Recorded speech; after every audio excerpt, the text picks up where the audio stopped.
اللہ من الشیطان الرجیم بسم اللہ الرحمن الرحیم۔ قربانی کے ایام چل رہے ہیں اور یقیناً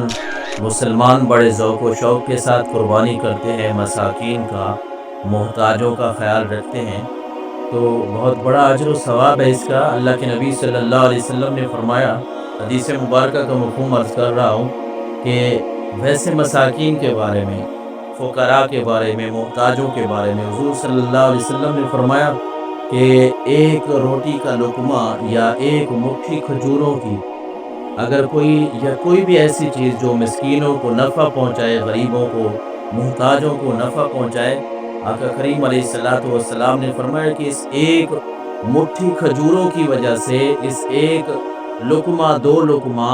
روٹی کا کھانے کا جس سے مسکین فائدہ اٹھا رہے ہیں، اس سے 3 لوگوں کو اللہ تعالیٰ جنت میں داخلہ نصیب فرمائے گا۔ فرمایا آپ صلی اللہ علیہ وسلم نے کہ سب سے پہلے وہ آدمی جس نے حکم دیا، اہل خانہ، گھر کا وہ فرد جو سربراہ ہے، جس نے حکم دیا ہے کہ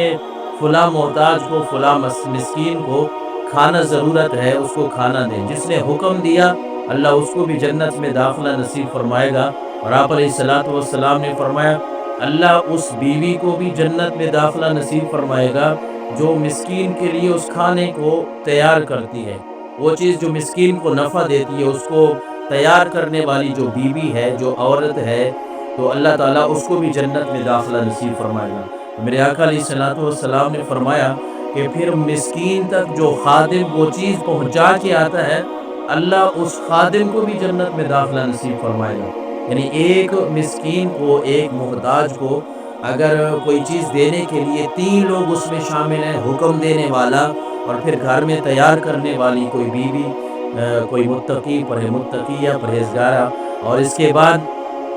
جو خادم اس مسکین تک پہنچانے والا ہے، تو ان 3 لوگوں کو اللہ تعالیٰ کی طرف سے جنت میں داخلہ نصیب ہوگا۔ اس حدیث مبارکہ کے مفہوم سے ہمیں یہ بات واضح ہوتی ہے کہ جس طرح قربانی کے ایام میں یقیناً ہم مساکین کا، محتاجوں کا خیال رکھتے ہیں، اس حدیث مبارکہ کو ذہن میں رکھیں اور جتنا ہو سکتا ہے غریبوں، محتاجوں تک ہم گوشت پہنچائیں، ان کی مدد کریں۔ یقیناً جب اللہ کے نبی نے چند کھجوروں کی بات کی ہے اور چند لقموں کی بات کی ہے، اور جہاں ہم گوشت پہنچائیں گے تو اللہ تعالیٰ ہمیں بہت بڑا اجر و ثواب عطا فرمائے گا۔